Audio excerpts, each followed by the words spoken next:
আমাদের দেশে অনেকে জাকাতের টাকা আমরা দেই, কিন্তু খুব ভালো করে ইনভেস্টিগেশন করা ছাড়া, যাচাই বাছাই করা ছাড়া আমরা জাকাতের টাকা দিই, এতে জাকাত আদায় হবে না। জাকাতের হকদার বা জাকাতের উপযুক্ত যিনি জাকাত খেতে পারবেন, যাকে জাকাত দেয়া যাবে, সে মানুষগুলো সম্পর্কে কোরআনে কারিমে আল্লাহ তাআলা একটি আয়াতে আলোকপাত করেছেন। আল্লাহ বলেছেন, আউযু বিল্লাহি মিনাশ শাইতানির রাজিম, ইন্নামাস সাদাকাতু লিল ফুকারাই ওয়াল মাসাকিন ওয়াল আমিলিনা আলাইহা ওয়াল মুআল্লাফাতি কুলুবুহুম ওয়া ফির রিকাব ওয়াল গারিবিন ফি সাবিলিল্লাহি ওয়া ইবনিস সাবিল। এখানে 8টা শ্রেণী মানুষের কথা বলা হয়েছে যারা জাকাতের হকদার বা যারা জাকাত পাবে। সে 8 শ্রেণীর ভিতরে প্রথম শ্রেণী হলেন যারা ফকির। ফকির বলতে যারা অভাবী, তাদের যে উপার্জন হয় সে উপার্জন দিয়ে তাদের দিন বা মাস চলে না, কষ্ট হয়, দেনা হয়ে যায়, টেনে টেনে চলতে হয়। অর্থাৎ তাদের যেটা আছে সেটা দিয়ে তাদের একান্ত বেঁচে থাকার যে নিড প্রয়োজনীয় সেগুলো পূরণ করতে তাদের কষ্ট হয়, এরকম মানুষকে জাকাত দেওয়া যাবে। আরেকটা হলো যে আল মাসাকিন, দ্বিতীয় শ্রেণী হলেন যারা কিছুই নেই, একেবারে নিঃস্ব, তাকে জাকাত দেওয়াই যাবে। ফকির এবং মিসকিনের সংজ্ঞা নিয়ে ভিন্ন রকমের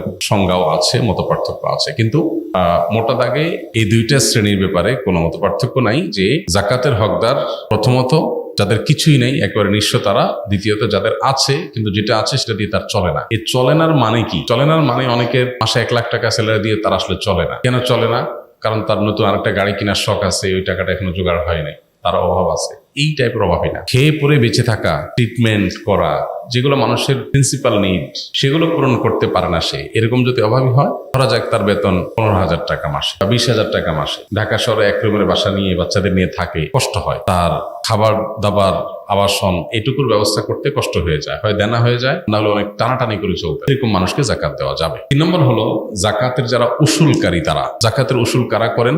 রাষ্ট্রীয়ভাবে জাকাত উসুলের ব্যবস্থাপনা থাকলে যে ডিপার্টমেন্ট এটা দেখাশোনা করবে, ডিপার্টমেন্টের কর্মী শ্রমিক যারা থাকবে, তাদের বেতন ভাতা এই জাকাতের টাকা থেকে দেওয়া যাবে। 4 নম্বর হলো মুআল্লাফাতু কুলুবুহুম। মুআল্লাফাতু কুলুব বলা হয় সেই সব মানুষদেরকে যাদেরকে জাকাতের অর্থ দিলে তারা ইসলামের দিকে অগ্রসর হবে। ধরা যাক কেউ নতুন মুসলমান হয়েছে, তাকে জাকাতের টাকা দিলেন ইসলামের উপরে অটল অবিচল থাকার জন্য। অথবা এমন কোন জনপদ, আমাদের দেশের সেরকম পরিস্থিতি নেই, এমন কোন জনপদ যেখানে আসলে অমুসলিম কেউ যে ইসলামের দিকে ঝুঁকছে, আসছে, মনে হচ্ছে যে তাকে আমি হেল্প করলে সে ইসলামের দিকে আসতে পারে, সে অসহায়, আমি হেল্প করলাম, অথবা তার ক্ষতি থেকে বাঁচার জন্য তাকে আপনি টাকা দিলেন। অবশ্য এই খাতটা অনেক ইমামদের মধ্যে রহিত হয়ে গেছে। 5 নম্বর হলো দাস মুক্তি। এটার অপশন এখন নাই।